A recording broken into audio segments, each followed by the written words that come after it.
पिछले जन्म के संस्कार इस जन्म में आदत बन जाते हैं। इस जन्म की आदतें अगले जन्म में फिर संस्कार बन जाएंगी। फिर अंत कहाँ है? अंत है इस बात में, इस सत्य को जान लेने में कि तुम संस्कार नहीं हो, तुम आदत नहीं हो। अंत है इस सत्य के प्रति जाग जाने में कि तुम पृथक हो। अंत है होश में, अंत है साक्षी भाव में।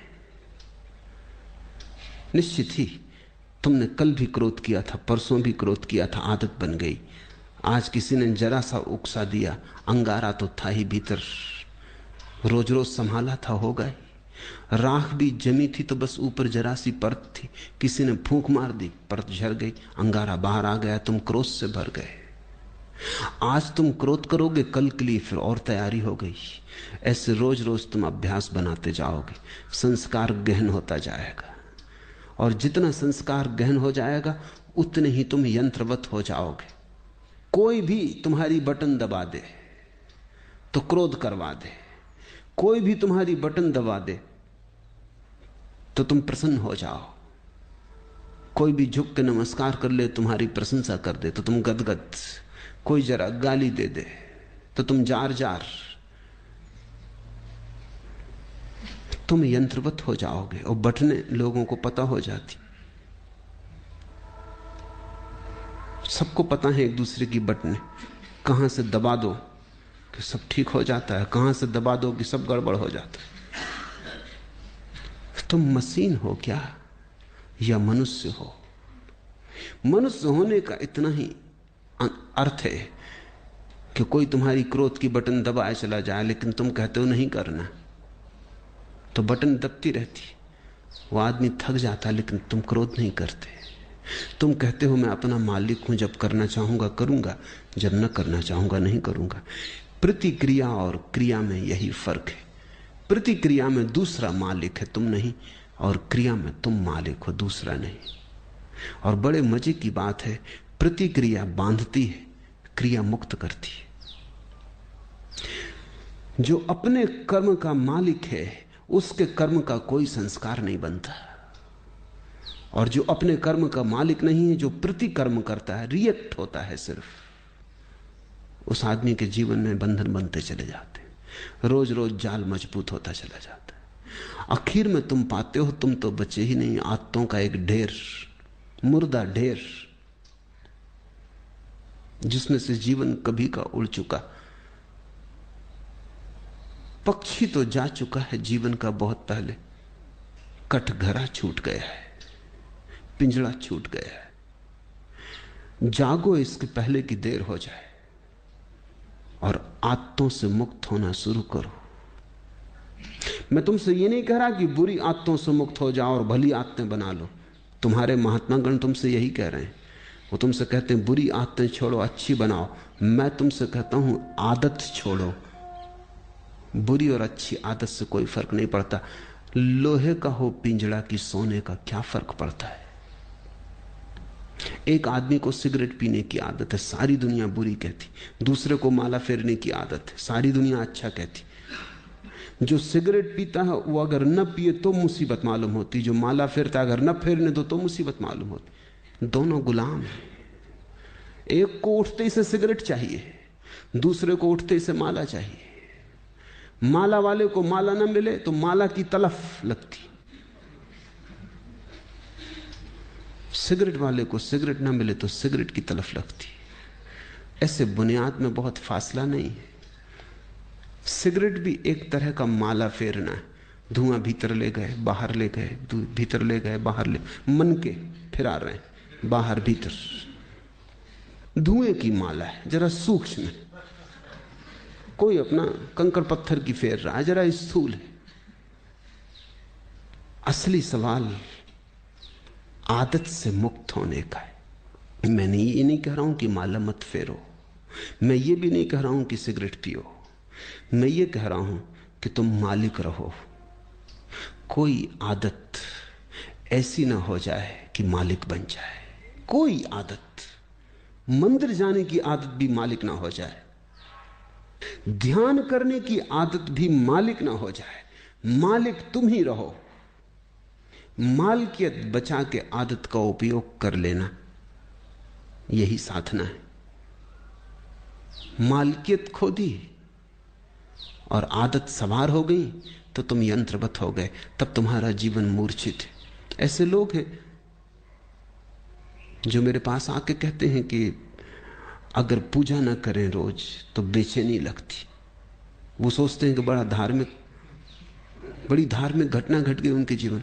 मैं उनसे पूछता हूं पूजा करने से कुछ आनंद मिलता है?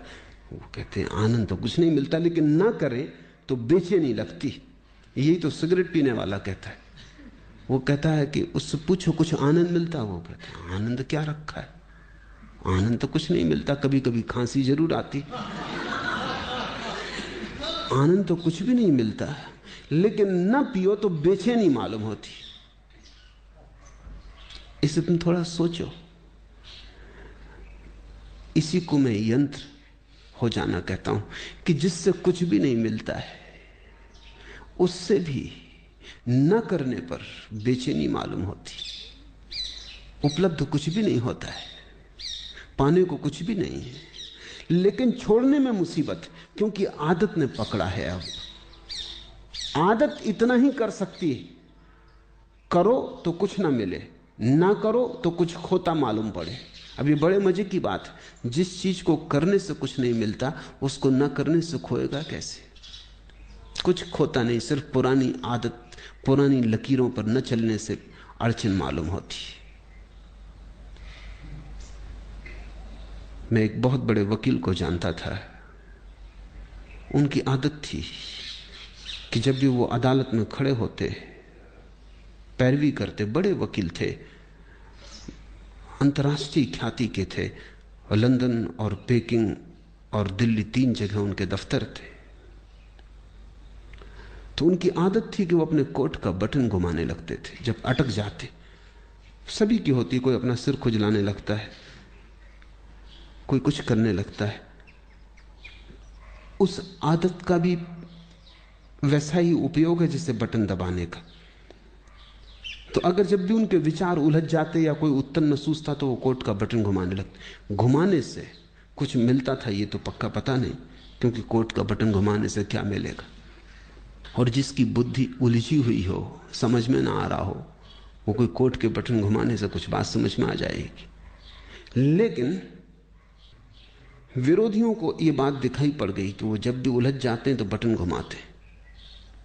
एक बड़ा मुकदमा था, एक बड़ी स्टेट का मुकदमा था प्रिवी काउंसिल में, लाखों का मामला था।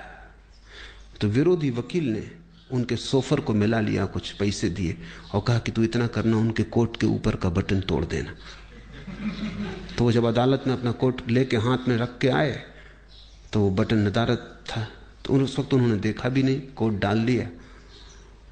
जब वो पैरवी करने लगे और वक्त आया, हाथ कोट के बटन पर गया, बस सब गड़बड़ हो गया। जैसे मस्तिष्क ने सांस छोड़ दिया, कुछ सूझबूझ ही ना रही, चक्कर सा मालूम हुआ, बैठ गए। पहला मुकदमा हारे वो मुझसे कहते थे कि उस बटन से मुझे मिला तो कभी कुछ नहीं, लेकिन गंवाया मैंने बहुत। उस बटन के घुमाने से कुछ मुझे सूझबूझ आती थी ऐसा भी नहीं था, लेकिन बटन न पाके बस मैं समझ ही ना पाया कि अब क्या करूं। हाथ से जैसे कोई हथियार छूट गया। भरोसा किए बैठे थे और वक्त पर जिस पे भरोसा था वो दगा दे गया।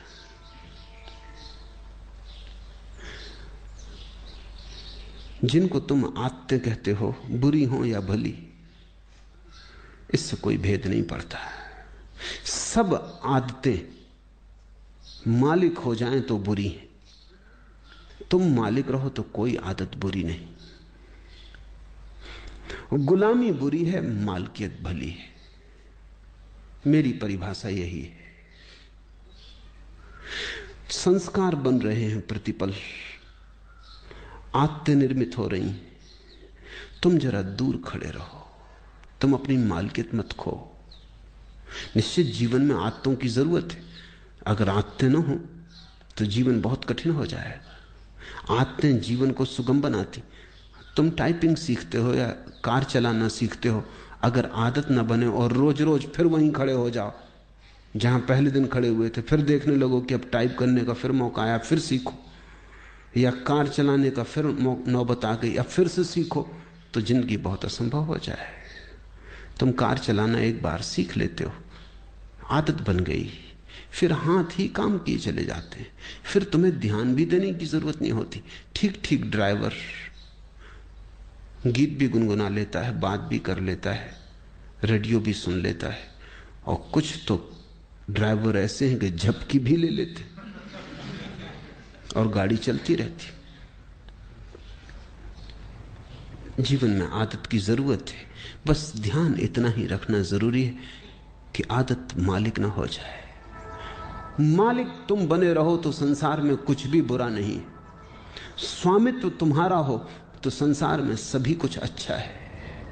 स्वामित्व खो जाए, तुम गुलाम हो जाओ, तो वो गुलामी चाहे कितनी ही कीमती हो, खतरनाक है। हीरे जवाहरात लगे हों सींखों पर, जंजीरों पर, तो भी उनको आभूषण मत समझ लेना, वो खतरनाक है, वो महंगा सौदा है। अपने को गंवा के इस जगत में कमाने जैसा कुछ भी नहीं। हाँ, अपने को बचा के जितना खेल खेलना हो खेल ले सकते हो। जब परमात्मा ही लीला कर रहा है तो तुम क्यों परेशान हो?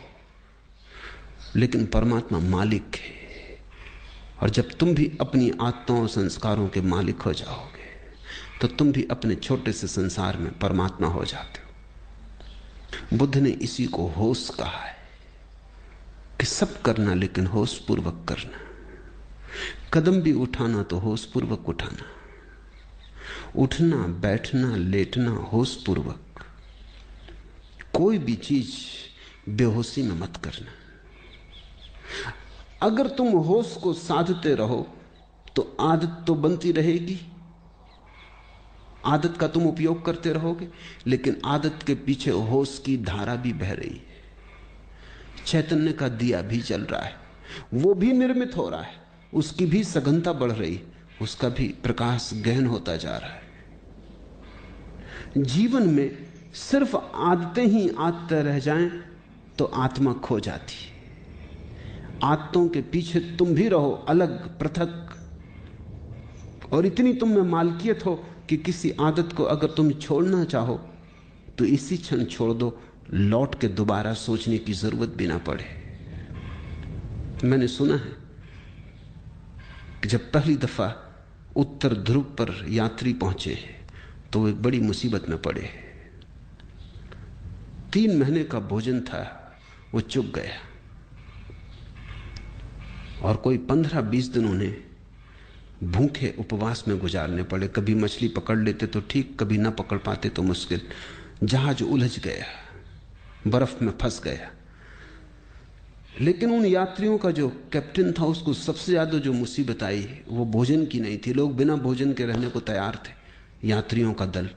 सिगरेट की सबसे ज्यादा मुसीबत खड़ी हुई। सिगरेट खत्म हो गई तो लोगों ने जहाज की रस्सियां काट काट के पीना शुरू कर दी। कैप्टन घबराया, उसने कहा अगर 20 दिन ये सिलसिला रहा तो फिर हम कभी वापस ना पहुंच पाएंगे। तुम रस्सियां ही काटे डाल रहे तो ये जहाज आगे कैसे बढ़ेगा, ये पाल गिर जाएंगे। मगर लोग इतने दीवाने सिगरेट पीने के लिए कि कैप्टन करे भी क्या। एक आदमी, बाकी सब सिगरेट पीने वाले, उनका करो भी क्या। वो रात को चोरी से काट लें, इधर उधर से काट लें। जब ये जहाज लौट के किसी तरह आया और इसकी अखबारों में खबर छपी तो एक आदमी ने अमेरिका में ये अखबार पढ़ते वक्त अपनी सिगरेट भी पी रहा था, अखबार भी पढ़ रहा था। उसे अचानक ये बात अजीब सी लगी कि लोग गंदी रस्सियां काट काट के पी गए। वो भी चेन स्मोकर था। उसने सोचा, हाथ में सिगरेट थी, उसने सोचा कि क्या यही गति मेरी होती है अगर मैं भी उनके साथ होता? क्या मैं भी रस्सियां काट के पी जाता? एक क्षण उसे ख्याल आया, उसने सिगरेट एस्ट्रे पर रख दी और उसने कहा अब इसको तभी उठाऊंगा जब मेरी ऐसी दशा आ जाए कि मुझे लगे अब मैं गंदी रस्सियां भी पी सकता हूं, नहीं तो नहीं उठाऊंगा। 20 साल बीत गए, वो सिगरेट अपनी टेबल पर ही रखे रहा। लोग उससे पूछते भी कि आधी जली सिगरेट यहां क्यों रखी। वो कहती कि इसको मुझे उठाना है किसी दिन, लेकिन उसी दिन उठाऊंगा जिस दिन मेरी पीड़ा ऐसी हो जाएगी कि आदत बड़ी और मैं छोटा हो जाऊंगा।